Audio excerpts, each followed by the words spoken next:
questions? Yeah. Can you just go through, you mentioned explosive strength and developing the hamstring muscles and low reps. Can you just recap on that? Yeah, absolutely. I just missed a couple of bits. I love the hamstrings. I'll tell you the truth, I did a whole lot of research on the hamstrings in 2011 because I shredded them to bits.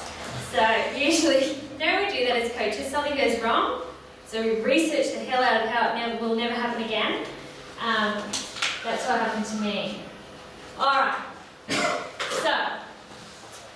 so you see here with the hamstrings here, you know they're the three muscles, semitendinosus, biceps femoris is the hinge, so the biceps femoris is that because it's just like the biceps brachii, it works directly on the hinge, and then the semimembrane and semitendon either side of that.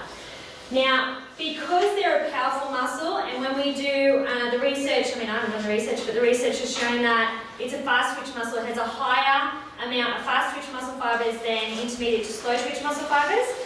And so what happens is that when you have a fast twitch muscle fiber, it wants to be activated with a heavy load, and it wants to be activated quickly, but only for a short period of time. So it's just like looking at the muscles in the body, just like we look at, are we doing an aerobic activity, so where we're slow, steady, continuous kind of training, or am I doing an anaerobic explosive effort, where I might be doing repeated sprint ability, or I might be doing like quick 6 by 10 meter sprints, but I'm having a lot of recovery in between because I want to work on my chemical energy system, my phosphate energy system. It's exactly the same in the muscles. So if they're fast twitch oriented, then they want to be trained quickly and explosively and at a high intensity and then rest.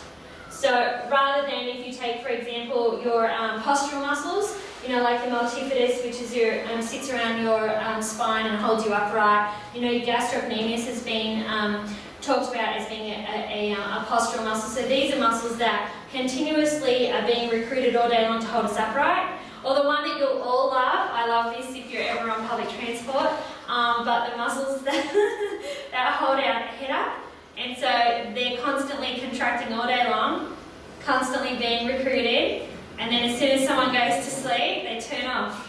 Their head not and they go, oh, like this. So all of those muscles are very slow twitch muscles. They're constantly being recruited. Very, very light contractile efforts, but constantly all day long. Hamstrings completely opposite. You've got to do high intensity training, so 6 to 8 repetitions. You can go to 4 repetitions if you've got a really strong athlete.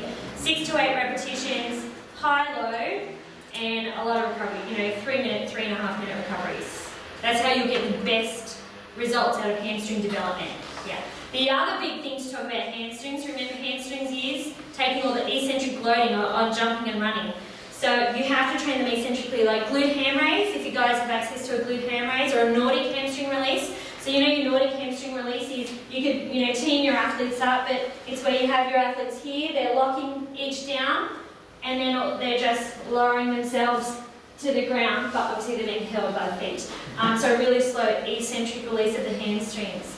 So you want to get the fast excitation, and you want to get the eccentric control of the hamstring. That's where you're going to get the best strength out of them. Yeah. You ever been on a glute ham race? Sprinters love them. Just really slow 10-second eccentric release of the hamstring, just down to a parallel position. And then if you want to do some glutes, you just drop the body and then contract through the glutes and then pull up through the hamstring again. I love that. Yes. I don't have the body of a sprinter. If you've got one of your athletes that's just really annoying you, you can send them off to do that exercise. Does that answer your question? Yeah. Is that okay? Yeah. You want to do maybe 3 or 4 exercises, 3 to 4 sets each, depending on the age of the athlete. The more open level athletes, or the older the athlete, the higher volume they can take on the hamstrings. Usually the younger volume, the younger the athlete, you stick to smaller volumes. Yeah.